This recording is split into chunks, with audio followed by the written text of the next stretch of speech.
Hey guys, Ningen here, bringing you another Dragon Ball Z Dokkan battle video, and oh boy, do we have a lot to talk about today. So, of course, yet again, the being in the UK kind of screwed me over, because this news update came out a few hours ago now, and your boy was fast asleep.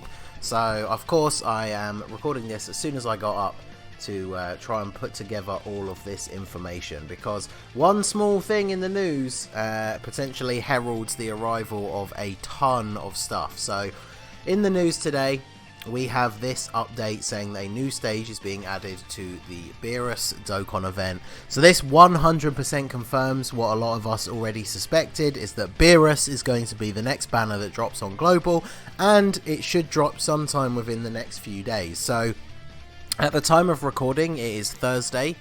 I would imagine that this banner probably drops Monday, because the current sales and the current banners end Sunday night. So I imagine this is going to start straight away. So if it doesn't start straight away, I mean, technically for me in the UK it's Monday morning. If you're in certain parts of America, it will still be Sunday night. So it could be Monday night / Tuesday morning for me. But either way, very, very soon, and we should find out the exact date probably by the end of the weekend. But yeah, so we know Beerus is coming next, but what does that mean? So this is the timeline of events on JP.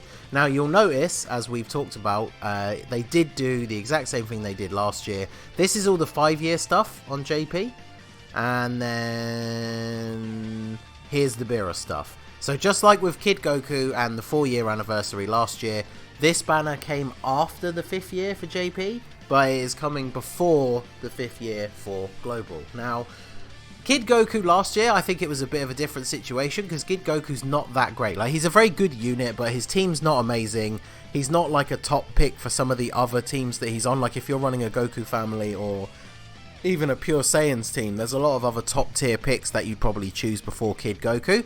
But I think the thing that makes this a little bit more difficult is that Beerus is a fantastic unit, and of course Whis is introduced on his banner, who is also an incredible unit. Now, the Whis you wouldn't have to worry about so much, and there's a big reason for that, because he gets added to the general pool after this, just like all the other units, like the Trunks that came out with Future Gohan, the Trunks that came out with Android 13, all those kind of units. This guy will now be in the general SSR pool during the 5-year. So for those of you who are staunchly standing fast and have not summoned on anything because you're saving up everything for the 5-year, and then you're going to go absolutely ham on those banners, hopefully you have a chance of pulling this guy there, because he's going to be on both banners.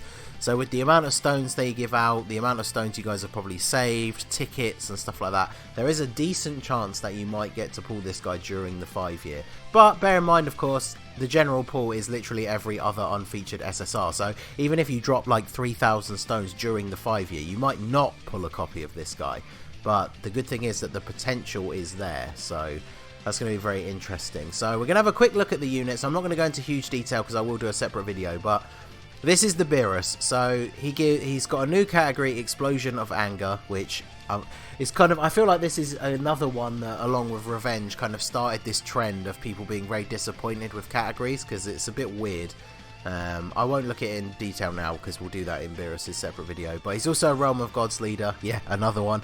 Category, Ki +3, HP 130%, attack and defense 170%. So again, a different style of leader to the INT UI Goku and Zamasu, because of course the STR UI Goku, the LRs always have lower leader skills. But that's pretty good. HP 130, and then attack and defense 170. I do quite like that spread for stats. And then his super attack, he raises attack, does immense damage, greatly lowers defense. And then passive, defense 100%, attack 150 when performing a super, an additional attack and defense 70% within the same turn after receiving an attack. So as long as he gets hit first, he gets a huge buff. And then he randomly changes key spheres of a certain type to rainbow, and attacks effective against all types when there is a Realm of Gods enemy. So obviously this Beerus is styled after the Beerus from Battle of Gods, who fights Goku. Although I guess technically he's from the... Oh no, he is in movie bosses, so yeah, he is supposed to be the movie version.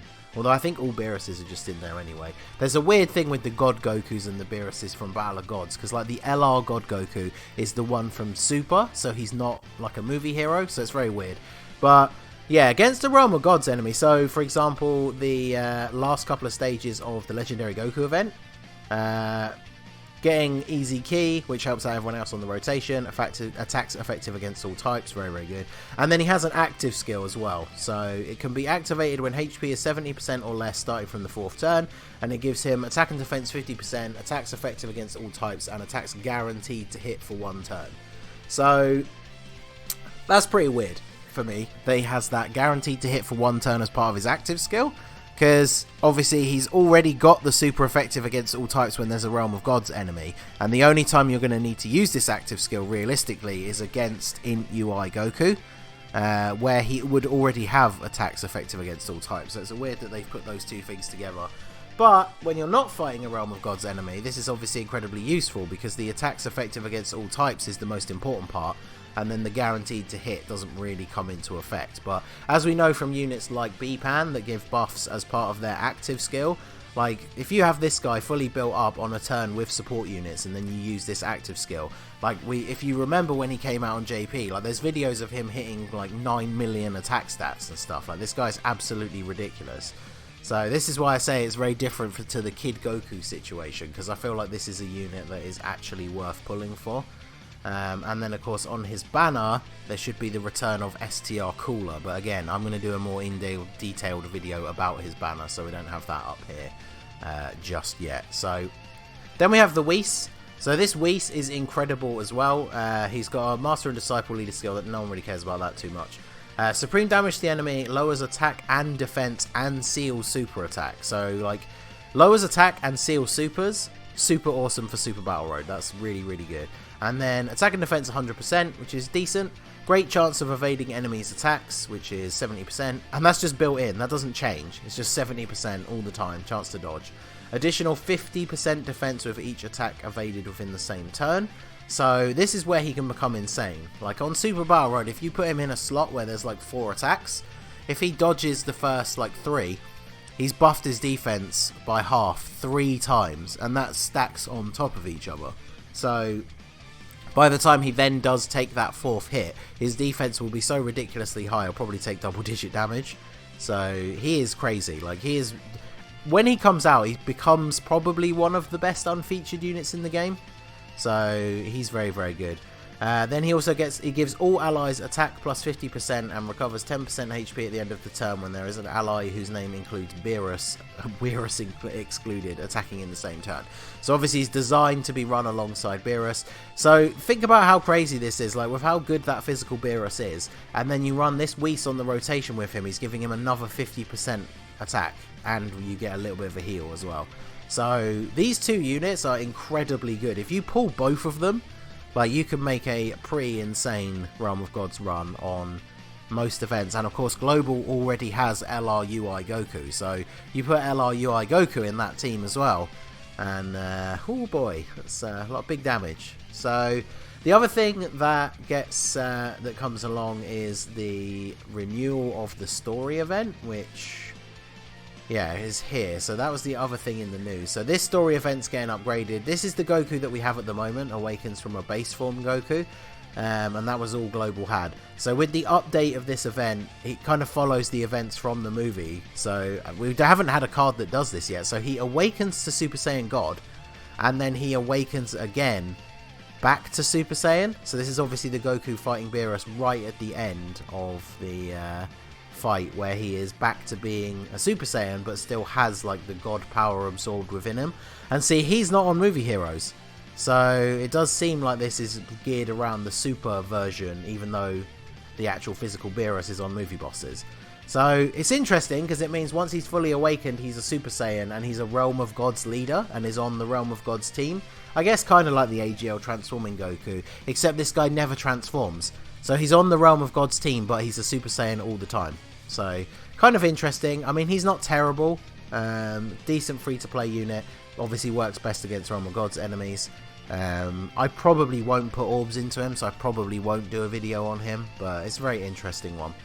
And then the other important thing to look at, so we got that as part of this. Then part of that celebration was the Vegeta Blue EZA, the INT one, which I've been waiting for ages because he becomes so good. He does immense damage. He raises his own attack and defense for 3 turns so it can stack. He gets 120% attack. Extreme class enemies attack and defense minus 20%. So while the number's not that high, he becomes like a super version of Omega. And then he has a high chance of stunning extreme class enemies when attacking, which is 40%. So he has a 40% chance to stun as long as you're attacking a extreme enemy. And then he gives super class Realm of Gods category allies defense plus 50%. So his EZA makes him kind of like a cross between Omega and Zamasu, Merge Zamasu, but for the super Realm of Gods. This is like we're saying they're kind of splitting the teams between super and extreme. So you've got units like the Tech EZA Merge Zamasu and the new EZA for Rose, who benefit basically only extreme units, and then you have this guy benefits the super type units, and of course the new Beerus is a super type, even though again he's the Beerus that fights Goku at the end and is in movie bosses, but he's a super type. So very interesting way of putting the team together. I brought up the story event here. I've got all the tabs in the wrong order, so remember this is a story event renewal. So the old event just goes away and is replaced by this, which means for us on Global, this will be your first time technically playing through the event, so you can get like 18 stones by going all the way through. There's some missions as well just to actually level up the new unit. Anyone who'd already pre-farmed the old one and have him at Super Attack 10, obviously you're going to have a little bit less work to do. But yeah, that's always nice when an event kind of gets a refresh, gives you a few extra stones to grab. And then the only other thing that mentions on here, we get the Tech Awakenings. I haven't brought them up, but obviously they're very good. Tien is insanely good if you have the LR Goku and Frieza, as he always has been. Cell is good because the Extreme Tech is probably one of the teams that needs a support unit the most. So both of those are very good. I'll do separate videos about them. And then there was also a World Tournament that introduced this Hellfighter 17 that we already have. But more importantly, it was the first one where the reward changed to the Demon King Piccolo, and then we also got this awakening for the STR Teen Gohan, and he becomes insanely good. So supreme damage, medium chance to stun is, you know, it just is what it is. But he gets attack and defense 58%, reduces damage received by 58%, and then gives superclass allies 2 key and attack and defense 30%. That is ridiculous, because that, of course, stacks on top of his own buff that he gets at the start of the turn, and then he reduces damage by 58%. So on any one of these teams, he's going to be one of the best support units, because whilst his support is 30%, which is reasonable, but not as high as some of the 40 or the couple of 50% supports running around, he has very decent stats and 58% damage reduction, so he's insane. And then of course this guy gets added as the new World Tournament reward, who will awaken all the way up into an LR. Should have just had that tab open really. Terrifying Conqueror's Leader, pretty decent. Again, I'll do separate videos on with more detail about all the units, but and then of course he can transform into the younger version, and both of them are very good. Like, fortunately, that's one thing that Dokkan has gotten better with over the years, is the World Tournament reward cards have started to become actually good. Because like the Piccolo is terrible, like can't really be used at all nowadays. Tien and Chaozu are okay, I guess. But the Yamcha was pretty good for like Dragon Ball Saga teams, and then yeah, this guy is actually very good as well. So there is a ton of stuff upcoming, so I would expect when we get the actual news update that has all of the events, which will probably be the night before it all goes live, I'm really hoping to see the announcement for the World Tournament and this EZA or as part of Part 1. There could be a Part 2, and it could come as Part 2. But I don't believe there was, there wasn't a Part 2 of this celebration with an LR, because then they went into the Saiyan Day stuff, which was obviously at the same time with Global. So hopefully there's only going to be the one part. We're obviously still got the countdown to the anniversary stuff going on. So once we get all this stuff out of the way, the anniversary is going to be right around the corner. Even for those of you not hyped to summon on the banner, and another EZA means another 30 stones, a new story event with a bunch of stones. A lot of stuff. World Tournament, again, as much as it's grindy and I hate it, I've been hoping for a new one to come for ages, because I'm getting super low on orbs. So as long as it falls on the right day, I will be going absolutely ham on this one. So there you go. So a lot of interesting stuff coming. The main event, of course, is this man Beerus. He is an absolute madman. I am going to do some summons on his banner, but I won't go too crazy because obviously you know your boy wants to go all out during the 5 year. So I will do a video detailing his banner and whether I think you should summon or skip. That will probably be out either tomorrow or the day after, and there will be more detailed videos covering everything else coming up very soon. So let me know what you guys think down below. Are you going to summon for Beerus? Are you going to skip? What are you most excited about this part of this new celebration? Honestly, the EZA for INT VEGETA is really hyped for me because I've always really liked that unit. He's the only Vegeta, I believe, in the game that has the super attack that he has, where he pommels the enemy down into the ground. So I think I've always really liked his card. So let me know what you guys are most hyped for. So that is going to be it for the video, guys. This has been the Masked Ningen. Smash that like button, subscribe to the channel if you are new. You can follow me on Twitch or join my Discord. The link is in the description below. And I will see you all again soon. Have a good one.